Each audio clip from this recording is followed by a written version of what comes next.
Tameka, how are you? Hi, I am well. How are you, beautiful? Oh my gosh, I'm so well, and I'm excited to have you here. Thank you so much for joining me for Confidence Conversations. Thank you so much for having me. I'm just extremely grateful for the opportunity. I love your platform, by the way. It represents women very well. Thank Mhm. you. And Mhm.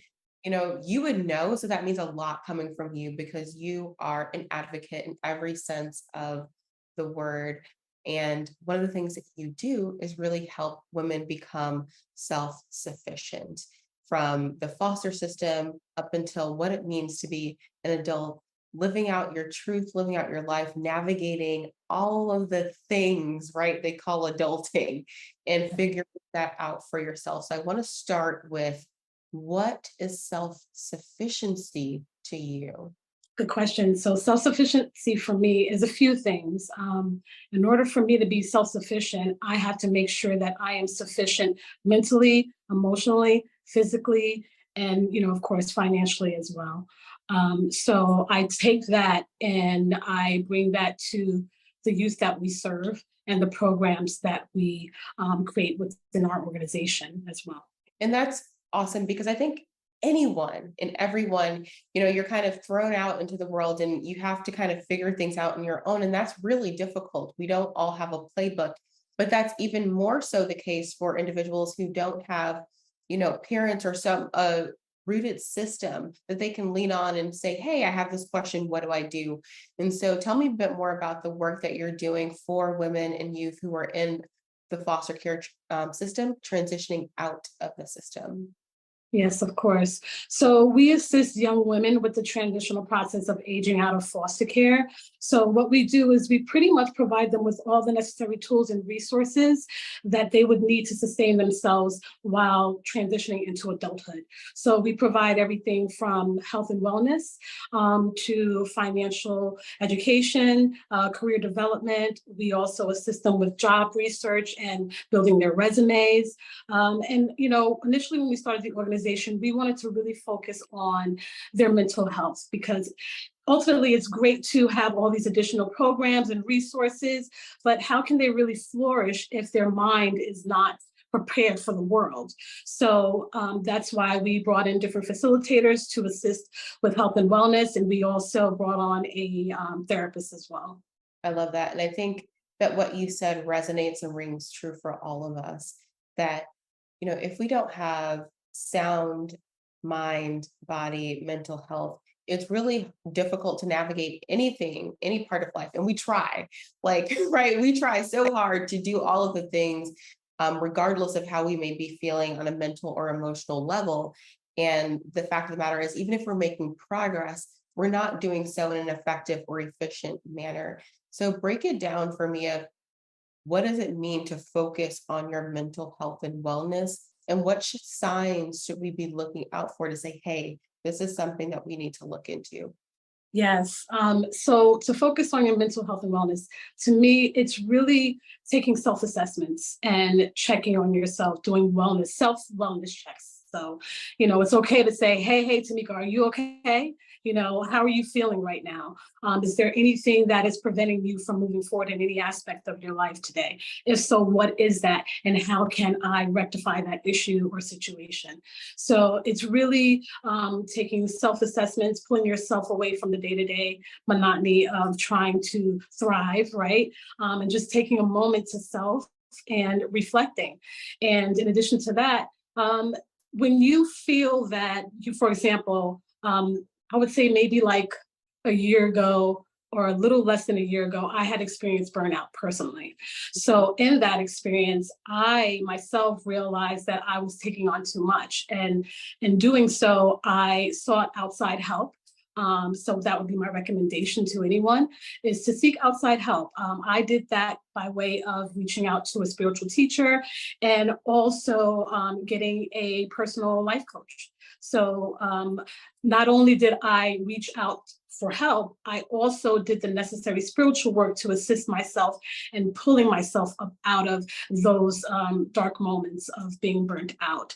So again, taking self assessments, and also reaching out for help and support, and making sure that you don't go back to those dark places or those burnout places or places of depression and anxiety. Yeah. You hit on something there, and I want to kind of break that down because sometimes those dark places are our baseline. And sometimes we Mhm. don't realize that we're in a darker negative space because we've grown up with either negativity or there's just something that isn't right. And now maybe we've shifted out of that place, the place that's that environment that's making us feel like, hey, this is negative. Hey, this is not good. However, that feeling, that energy is still there. And now we're met with this kind of incongruence, right? Like we're feeling a way, but our reality doesn't resonate with that. But this is the way we've always felt. So Yeah. what's wrong? And I think that's where the self checks really come in handy, obviously in other situations as well, is checking in with myself and asking those really basic, seemingly simple, fundamental questions of how do I feel? Why do I feel this way? What Mhm. do I need? What do I want? Because I think that gives us a better understanding of ourselves on a day to day basis. And so, how did you develop your own kind of self check process?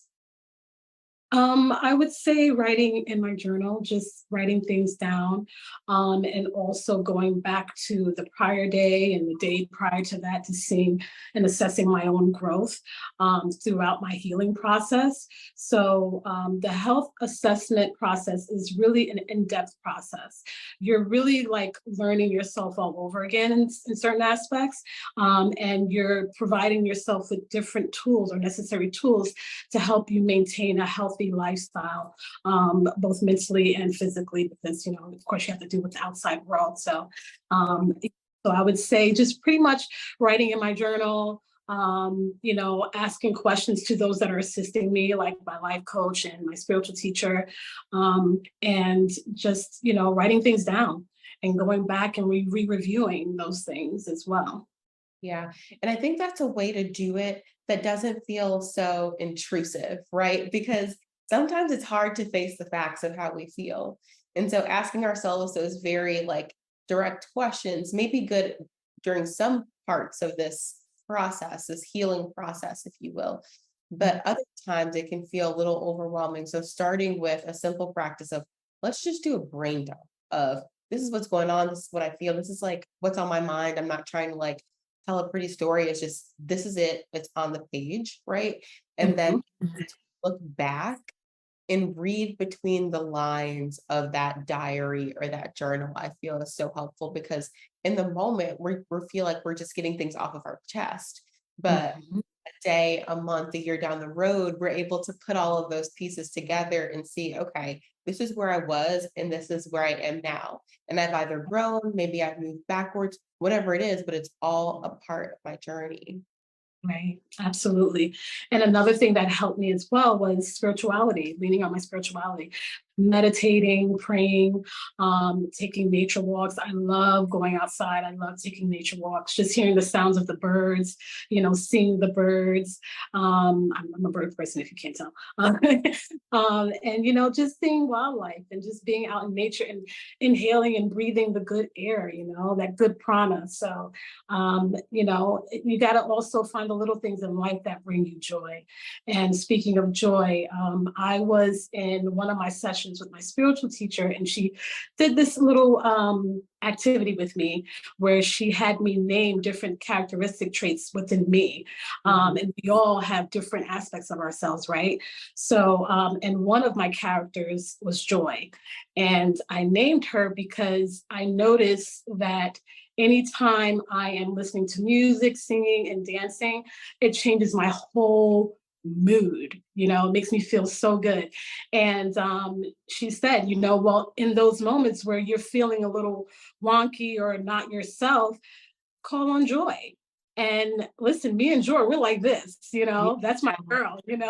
So anytime I'm feeling any type of way, I'll do a little two-step, I'll sing a little, turn on some tunes and just have fun with self. And that's another thing too.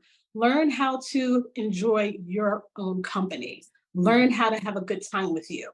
And that's very important as well.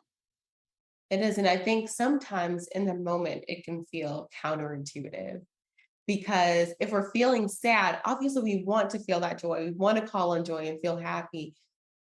But sometimes the things that we do in those moments don't bring us to that frequency.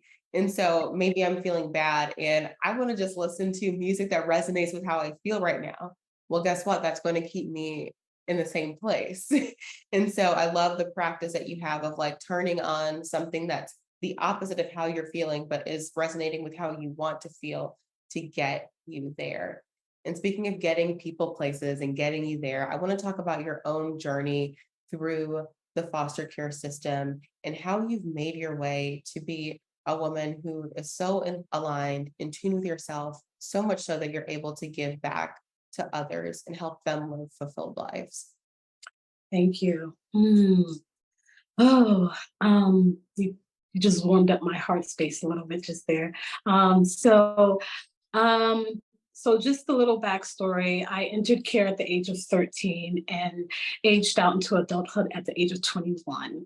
A lot of my challenges primarily just came from being back home with family. So that's where I experienced the most abuse that I had ever had in my life. So, and while in care, there were like small challenges here and there, but the real issue came when I was transitioning out. There was not a lot of sit down talks about my next steps. There weren't a lot of transitional resources available at that time. So, in my time of transitioning out, I was faced with homelessness, not knowing what to do, where to go, who to speak to, etc. So, I was lost. And if I didn't have the education, if I didn't go to college, if I didn't have that one good friend who we're still friends to this day, we have been friends since the age of 16, while we started our friendship in care, and she's been amazing. If we didn't have each other and my education, I don't know where I would be today. So I wanted to eventually, I knew at some point in time I wanted to create an organization that assisted young women with my issues that I had experienced while transitioning out. I didn't want another youth in care to ever experience facing homelessness, not having, going without. So the organization Poppy Muse Incorporated was, created and generated to assist young women, again, like me. And the idea was to create a sisterly bond. Some of them even consider me like a second mother. So it's a very mothering, nurturing environment for the most part. And I love what I do. I get to see them grow. I get to see them evolve into beautiful young women. And that is my joy. And that is what keeps me going in this job that I do on a daily basis. So yeah, that's it in a nutshell. Yeah, that's really beautiful. And I think sometimes when you're going through those hard situations, it can be really difficult to see the light at the end of the tunnel or like to believe that there's light at the end of the tunnel for yourself. Like we Mm. know that there is that and we hear about it and we hear about people who make it out. But the question is, will I? Did you go through that moment at all?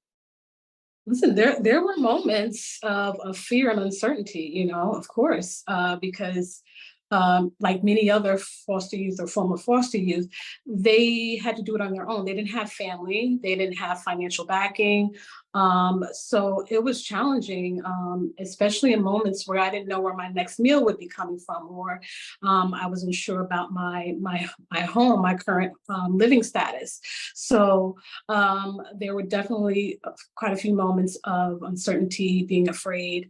But again, in those moments, I just leaned on my spirituality. I put in the work. I stayed dedicated to my goals. And that was very big for me too. Setting goals is what kept me going and moving forward. So with each goal, there was a list that I generated and I checked things off. And that just kept me motivated because at the end of the day, you have to create a vision for yourself in your life. And in doing so, that's what helped me sustain myself and, continue on with my mission in assisting young adults. Mhm. Tameka, I think you touched on this idea of vision, and I think that that is so key and crucial because sometimes that's all we have Mm. is that vision. And at times, especially when like our reality of like when we open our eyes looks very different from the vision that we have when we close our eyes and see, okay, this is what I want for myself. This is what life could be. When those two things are not the same in the moment, it can be very scary, but it could also inspire you. And you took the latter and really looking at, all right, this is the vision. And I would say to individuals who are listening, because we have people of all walks of life, and some people may be struggling to pay their bills, not know where their next meal is going to come from. If you have a vision, it's for you. That is like divine inspiration, those visions. And I think the reason they're kind of annoying sometimes and just like frustrating because it's like, yeah, I want that, but that's not my reality, or like, that's not for me. But the reality is, you wouldn't have the vision if it weren't for you. And so, when you're in those difficult times, in those hard times, leaning in and leaning on that vision, that close your eyes and like lean on that vision, that's what gets you through. Because if you're struggling in that way of like, maybe I don't have a home, or maybe there are some things that I can't afford to pay for that I need for basic survival. If we look at Maslow's hierarchy of needs, those are at the bottom of that. Mm. We have to start with our security in terms of housing and physical safety and security. And so your vision is what empowers you to be able to have that and keep Mhm. going and moving in the process. Absolutely, Jocelyn. Like that was really well said. And a lot of times people don't realize that, excuse me, it's okay to revise that vision a little bit, tweak it a Yeah. little bit, especially when it comes to your current circumstances. Like you said, that vision, you may have that vision, and sometimes you may get a little discouraged because you feel like you're not necessarily getting there and you're not capable of achieving that vision or those goals.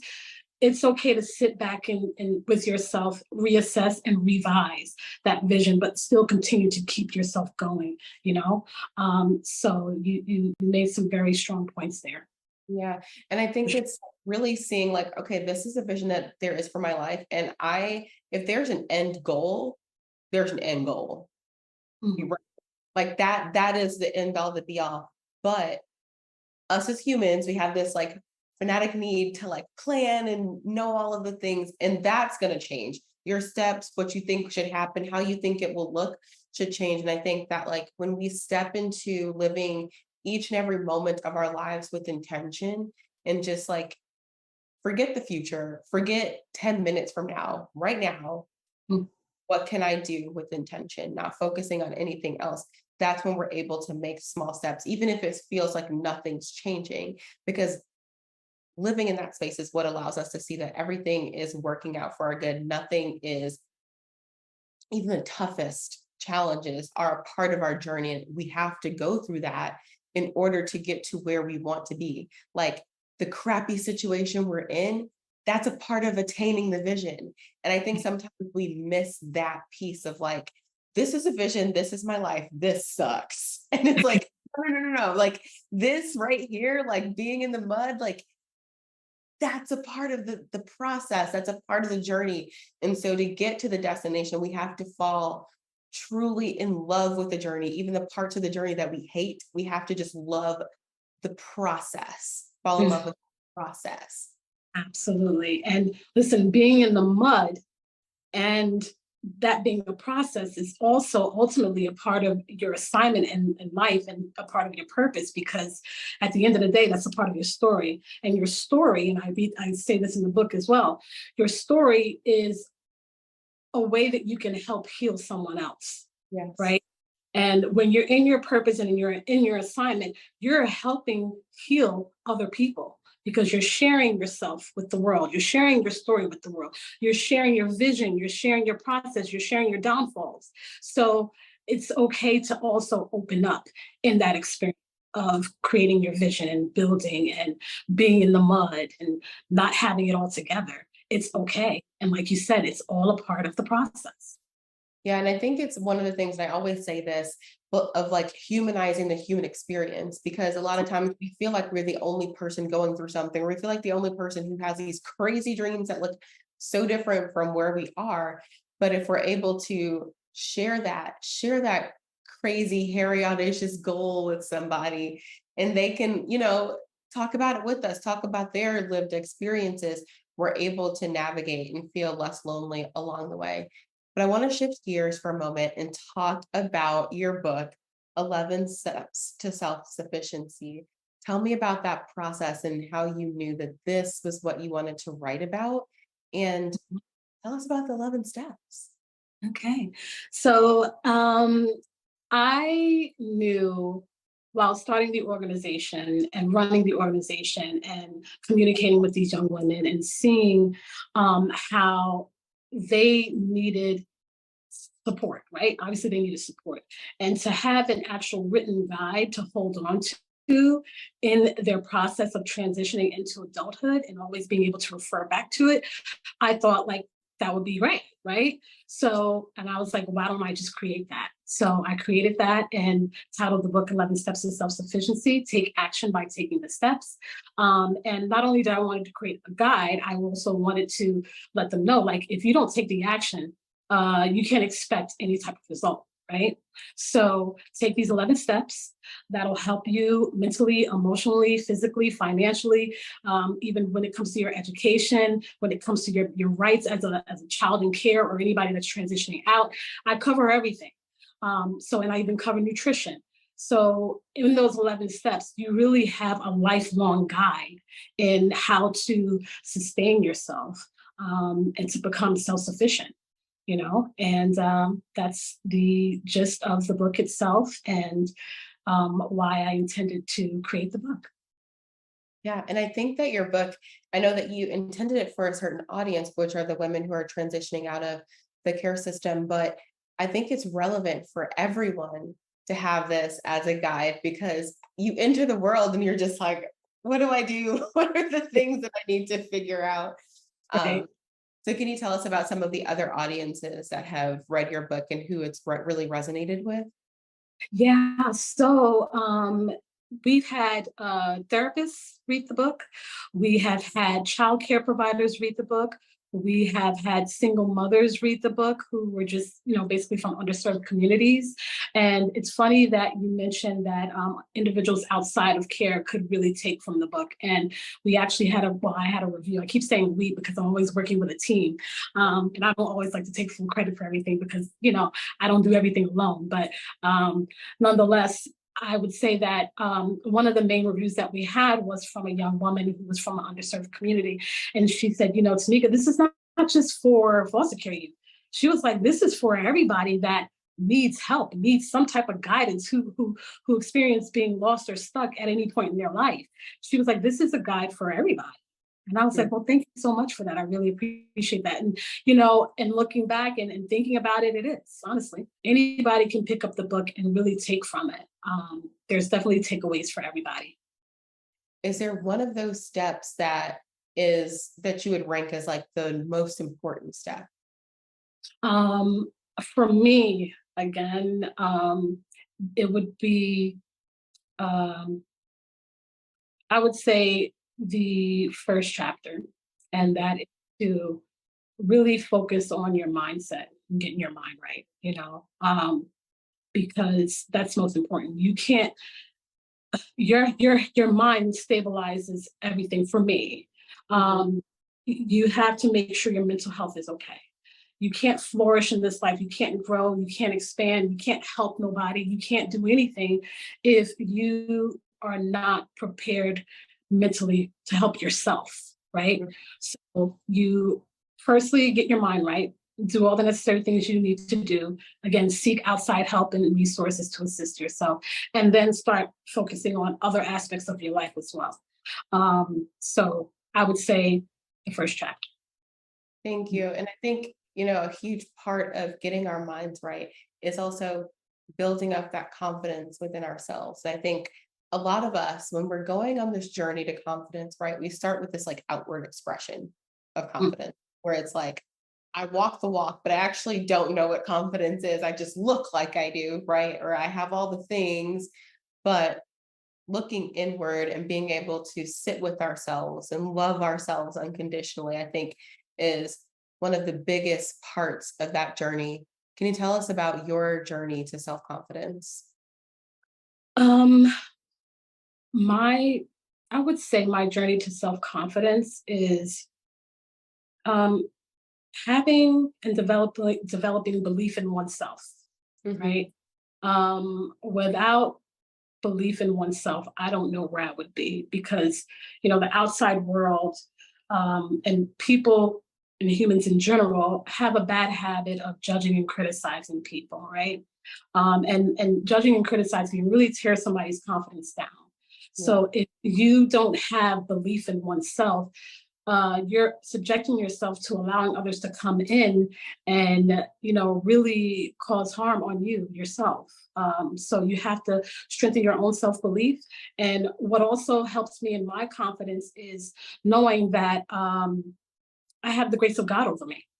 Hmm. You know, when you know that you are connected on a spiritual level with divine source, that is like my confidence itself. Yeah. I feel like I can conquer the world sometimes, but sometimes I have to calm myself down, because you can't do everything, right?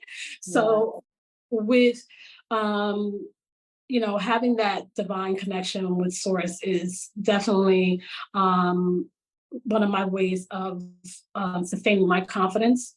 And it also strengthens my own belief within myself because I would say source has shown me repeatedly over and over again, Tameka, you got this. I provided you with all the tools that you need to get to wherever it is that you need to go to. So just hone in on those tools, hone in on those skills that you have learned over the years, hold on to those experiences, lessons, and delve into the work that you need to do that you came here to do. And yeah, I hope I answered your question. No, that's beautiful. And I think, you know, when I look back at my own confidence journey, and you said something that's so true, like sometimes people will, regardless if they intend to or not, come in and say things that will pick away at your, perception of yourself, your self perception. And if that happens really young, really early on, you don't stand a chance unless there's, a very strong and intentional foundation by a parent or someone else who is saying, this is who you are and you are strong and you are these things. If you, in absence of that, it's very difficult to like form that vision of yourself that is confident. And so we kind of navigate life and like get broken open and then find our way back to source and to self along the way. And I remember this so clearly and was one of the reasons why I started this space of confidence daily, and the podcast itself is, I had a dinner with a couple girlfriends and they were like, when was the last time you didn't feel confident? I'm like, I don't even know. I feel confident all the time, whatever. I got home and immediately realized that's not true. And I wasn't lying in the moment. I just truly hadn't taken a real assessment of that. And it was at a period of time where I was really working on myself and working on my life. But I realized, one, I wouldn't be in the situation I was in if I had truly felt confident, because I think for me, confident is an innate trust in something. You have confidence in that thing. And I think that manifests itself in different ways over time. But do we trust that we are enough as we are? Do we Mhm. trust that like our own calling, our own gifts are enough to sustain us? And I think that's where a lot of times we get into trouble is because I'm not confident in the fact that I can do this thing that people say won't generate any money, that people are like, that's not going to happen for you, whatever it is. If I can have faith and say, that's my path. I know that that's my path. That's my calling. You don't understand, but that's because you didn't receive the call. I did. If we can have faith and trust in that, I feel like that is confidence. but it's hard to do when you don't have that understanding of, one, this is who I am and who I'm meant to be. And we all have individual callings and reasons and purposes that we're here. And two, you don't have to understand my journey. So I can hear you and I can listen, and maybe I can heed some of the advice if you're giving me some constructive criticism, but that's not going to tear away at who I am. But I think it's such an important thing to know who you are so that other people can't take that away from you because it's so delicate. Mhm. Very, very delicate. And, you know, confidence is, no, actually, I wanted to touch on when you mentioned the word trust. Mhm. And trust to me doesn't start with trust within myself. It starts with trust in my purpose and the vision that has been bestowed upon me by divine source themselves, right? So the vision is, and the purpose and the assignment is what I trust in, because that's divinely given, that's divinely orchestrated. So if I trust that, that's all I need. And Yeah. then that's when I begin to really trust myself because it was gifted to me, right? Mhm. So if it was gifted to me, then hello, I'm special in a certain type of way here. I mean, I'm somebody, you Right. know? So in trusting that you are divinely guided, that's your trust. And you Mhm. hold on to that. You hold on to that connection because that's a connection. Yeah. Not everybody's blessed to receive an assignment or a purpose or a vision. To me, that's a blessing and it's a gift. So don't take advantage of that. Just know that when you receive that gift, that vision, just know and trust in that and trust in your connection because you were selected, you were chosen for this, right? So trust in that. Trust that God had chosen you for this assignment. That's all the trust and confidence you need. Yeah, I love that. And I do think that we all have a purpose and a calling, but I think that sometimes we just don't hear it anymore because we've hushed it and silenced it away from so long. So it's such a gift and a blessing to be able to hear that, but you can't just silence it away. And it doesn't mean that it's not going to be like without times of doubt or like you're not going to have thoughts, but it means that you have so much faith, confidence, and trust in the vision that you've been given that you're like, yes, and Yeah, still going to go through this. yeah, yeah. And another thing is a lot of people think that confidence is being loud and boisterous and, you Mhm. know, out there and showy or whatever. And that's to me, that doesn't exude confidence to me. You can be an introvert, chill, laid back, and confident as ever, you know. And that's me in a way. I am chill, I'm laid back, but I am confident. Nobody can come in and tell me or, deter me from whatever it is that I am here to do, because I trust in my assignment. I trust that I was chosen to do this. And again, that's all I need. Yeah, thank you for that. And I Mhm. know the journey to the assignment is full of highs and lows. And during those low moments, sometimes positive affirmations can really help us. So, can you give us a few of your favorite positive affirmations? I'm, listen, this may be a little controversial. um, I'm not a big affirmation person, Yeah. because I feel like if you are in tune with yourself and you are confident within yourself, you don't need to reaffirm Mhm. who you are all the time. You know what I mean? If you believe in oneself, you believe that you are capable. So if I had to choose an Mhm. affirmation, I am capable. Yeah, I love that.